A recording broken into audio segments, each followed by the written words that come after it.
और आज हम सॉल्व करेंगे BA first year first semester home science यानी गृह विज्ञान का पहला पेपर। ये दूसरा यूनिट है, टोटल 8 यूनिट है, जिसमें हम सबके ऑब्जेक्टिव क्वेश्चन देखेंगे और गोरखपुर यूनिवर्सिटी तथा सिद्धार्था यूनिवर्सिटी और उससे संबंधित सभी कॉलेजों के लिए उपयोगी है। साथ ही ये टीजीटी पीजीटी पॉलिटिकल साइंस के लिए समान रूप से उपयोगी है, रिवीजन कर सकते हैं इसे। तो शुरू करते हैं सॉल्व करना। अराउंड 60 क्वेश्चन यहाँ पे देखेंगे हम। तो पहला क्वेश्चन कह रहा है कि प्लीहा के कार्य होते हैं। क्या क्या कार्य होते हैं? तो रक्त को शुद्ध करना, लाल रक्त कणों को नष्ट करके लौह लवण को जमा करना, कमजोर का क्षयग्रस्त लाल रक्त कणिकाओं का अंत करना, यानी कमजोर क्षयग्रस्त लाल रक्त कणिकाओं का अंत करना। तो उपरोक्त सभी जो है इसमें सही आंसर है। दूसरा क्वेश्चन है लाल रक्त कणिकाओं के क्या कार्य हैं? तो ऑक्सीजन व कार्बन डाइऑक्साइड का परिवहन, रक्त में अम्ल क्षार का संतुलन बनाना, बिलिरुबिन का निर्माण करना। उपरोक्त सभी जो है ये लाल रक्त कणिकाओं के कार्य हैं। तीसरा क्वेश्चन है हृदय की गति निर्धारक की स्थिति जो है कैसी होती है? तो दाएं अलिंद की दीवार में उच्च महाशिरा के छिद्र के निकट होती है। तो सही आंसर हो जाएगा ये। हृदय की गति निर्धारक की स्थिति कैसी होती है? तो दाएं अलिंद की दीवार में उच्च महाशिरा के छिद्र के निकट होती है। फोर्थ क्वेश्चन है मनुष्य में हृदय स्पंदन का नियमन किस पर निर्भर करता है? तो सही आंसर हो जाएगा बी, हृदय में गति निर्धारक की उपस्थिति। निरोधक नहीं होगा, गति निर्धारक की उपस्थिति। फिफ्थ क्वेश्चन है गति निर्धारक या ऐसे घुंडी कहाँ पाई जाती है? तो हृदय में पाई जाती है, वेरी इंपॉर्टेंट है। रक्त में पाई जाती है, क्या पाई जाती है? लाल रक्त कणिकाएं, श्वेत रक्त कणिकाएं, प्लेटलेट्स, ये सभी पाए जाते हैं। तो सही आंसर हो जाएगा डी। नेक्स्ट क्वेश्चन है मनुष्य में हृदय का गति निर्धारक अर्थात हृदय स्पंदन को प्रारंभ करने वाली संरचना कौन सी है? तो ऐसे घुंडी है, ध्यान रखेंगे, इंपॉर्टेंट है। धमनी का क्या कार्य है? तो देखिए धमनी क्या करती है? शुद्ध रक्त को शरीर में भेजती है। धमनी क्या करती है? सी, इसमें डी हो जाएगा, शुद्ध रक्त को शरीर में भेजती है। वहीं शिराएं क्या करती हैं? वो अशुद्ध रक्त का परिवहन करती हैं। ध्यान रखेंगे, धमनी शुद्ध रक्त का तथा शिराएं जो है अशुद्ध रक्त का परिवहन करती हैं। अगला क्वेश्चन है मनुष्य में शिरा की तुलना में एक धमनी, तो इसमें सही आंसर हो जाएगा शिरा की तुलना में एक धमनी के भीतर कपाट नहीं होते हैं।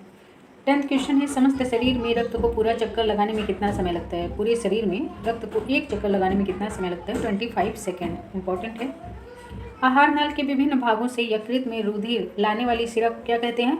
तो यकृत निर्वाहिका कहते हैं। विलियम हार्वे किसकी खोज के लिए प्रसिद्ध हैं? तो रुधिर परिसंचरण की खोज के लिए इंपॉर्टेंट है। कौन? William Harvey. फेफड़ों से हृदय में रुधिर लाने वाली रुधिर वाहिनियाँ क्या होती हैं? तो फुफ्फुसीय शिराएं होती हैं। गति निर्धारक का कार्य क्या है?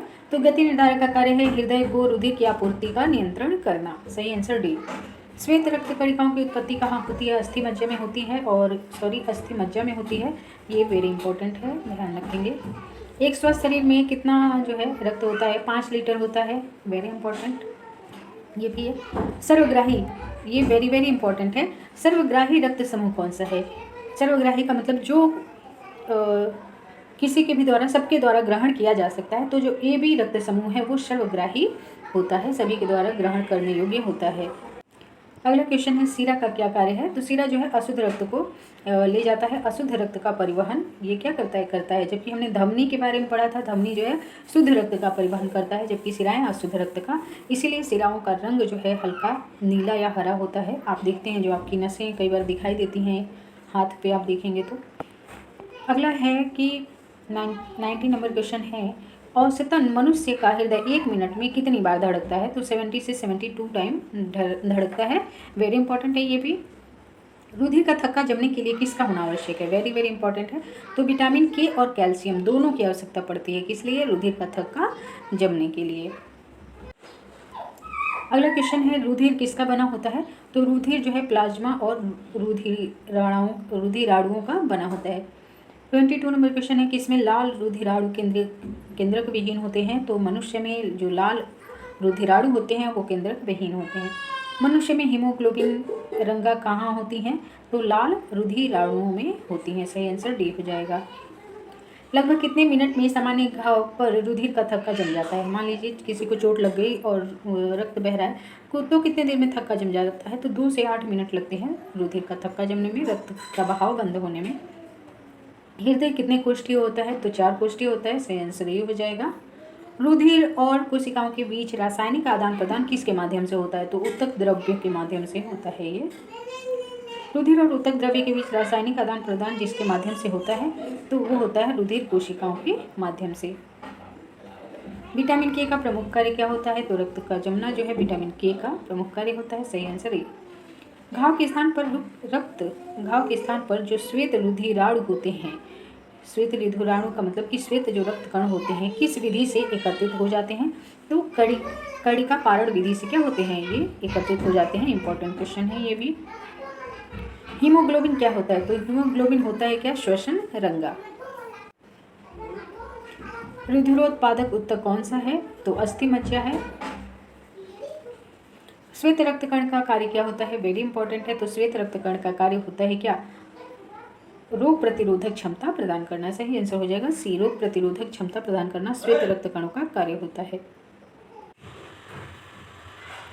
अगला जो क्वेश्चन है वो कह रहा है कि हृदय की धड़कन का नियंत्रण विशिष्ट प्रकार के हृदय पेशी तंतु करते हैं, जिन्हें क्या कहते हैं? तो उन्हें नोडल तंतु कहते हैं। ये भी इंपॉर्टेंट क्वेश्चन है। नोडल तंतु कहते हैं इसको।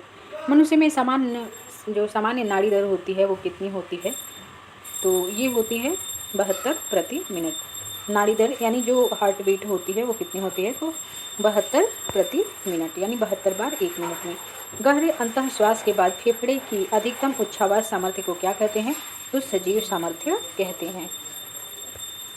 अगला क्वेश्चन है श्वसन कौन करता है? तो श्वसन जो है सारी शरीर कोशिकाएं करती हैं। सही आंसर हो जाएगा बी। श्वसन क्रिया के प्रमुख अंग क्या हैं? नासागुहा, ग्रसनी, स्वर यंत्र, ये सभी हैं, तो इसलिए सही आंसर हो जाएगा डी। अगला क्वेश्चन है अंतः श्वास से की वायु में O2 की मात्रा कितनी होती है? ऑक्सीजन की तो 21% होती है। इंपॉर्टेंट है, ध्यान रखेंगे। मानव में श्वास दर प्रति मिनट कितनी होती है? तो देखिए ये श्वास दर पूछ रहा है, ध्यान रखेंगे 12 से 15 बार। अगर हार्ट बीट पूछे तो 72 यानी 72 बार, और ये श्वास दर पूछ रहा है यानी कितनी बार श्वास लेता है मनुष्य 1 मिनट में, तो 12 से 15 बार। मनुष्य में प्रवाही वायु कितने मिलीलीटर की होती है? तो 500 मिलीलीटर होती है। माइटोकॉन्ड्रिया में एटीपी का संश्लेषण होता है, कहाँ होता है? क्रिस्टी में होता है।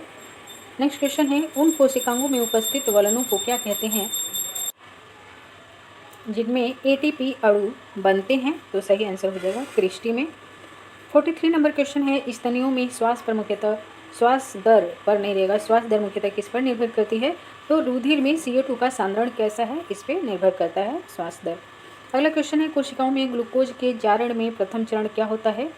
तो ग्लूकोज के जारण में प्रथम चरण होता है ग्लाइकोलाइसिस की। सही आंसर सी।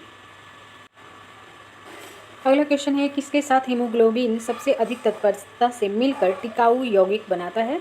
तो SO2 के साथ जो है हीमोग्लोबिन मिल करके सबसे टिकाऊ यौगिक बनाता है। मानव शरीर की मौलिक इकाई क्या है? तो कोशिका है, सबको मालूम है और वेरी वेरी इंपॉर्टेंट भी है। कोशिका की खोज सर्वप्रथम किसने की? तो रॉबर्ट हुक ने किया। सही आंसर हो जाएगा सी, वेरी इंपॉर्टेंट है। कोशिका को खुराक किसके द्वारा प्राप्त होता है? तो जीव द्रव्य द्वारा प्राप्त होता है। सही आंसर ए। कोशिका में सितारे की तरह की रचना को क्या कहते हैं? तो उसे सेंट्रोसोम कहते हैं। इंपॉर्टेंट है। जीवन की रचनात्मक और क्रियात्मक इकाई को क्या कहते हैं? कोशिका कहते हैं। इंपॉर्टेंट क्वेश्चन है। मानव शरीर में की जो कोशिकाएं हैं मुख्यतः किससे बनी होती हैं? तो ये जो है जल, नाभिकीय तेजाब तथा प्रोटीन उपरोक्त सभी से बनी होती हैं। HCl का स्रवण आहार नाल के किस भाग में होता है? तो आमाशय में होता है। सही आंसर डी। बड़ी आंत का मुख्य कार्य क्या होता है? जल का अवशोषण होता है। सही आंसर हो जाएगा ए। जठर रस यानी जो गैस्ट्रिक्यूज होता है उसका श्रवण कहाँ होता है? तो आमाशय में होता है। जठर रस का श्रवण कहाँ होगा? आमाशय में होगा। आमाशय में प्रोटीन व प्रोटीएज में परिवर्तन कौन करता है? तो पेप्सिन करता है। अगला क्वेश्चन है निम्न में से कौन सा एंजाइम आमाशय से स्रावित नहीं होता है? तो अग्नाशय जो लाइपेज है वो आमाशय से स्रावित नहीं होगा। नेक्स्ट क्वेश्चन है पेट में भोजन को पचाने के लिए किसकी खास आवश्यकता होती है? तो इसका सही आंसर हो जाएगा सी। एंजाइम्स जो है भोजन को पचाने के लिए एंजाइम्स बहुत ही आवश्यक होते हैं। अगला क्वेश्चन है लार किसके पाचन में सहायक होता है? तो स्टार्च के पाचन में लार सहायक होता है।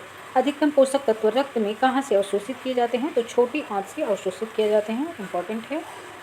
पाचन तंत्र का हिस्सा नहीं है, क्या नहीं है? तो आंत तो है, पित्ताशय भी है, यकृत भी है। कार्निया जो है पाचन तंत्र का हिस्सा नहीं है। तो इस प्रकार दूसरा यूनिट कंप्लीट हुआ। तीसरा यूनिट जल्दी देखेंगे हम। चैनल सब्सक्राइब कर लें ताकि नए वीडियो आपको मिलते रहें, और वीडियो अच्छा लगता है, आपको इससे बेनिफिट होता है तो इसको शेयर करें और लाइक ज़रूर करें। धन्यवाद।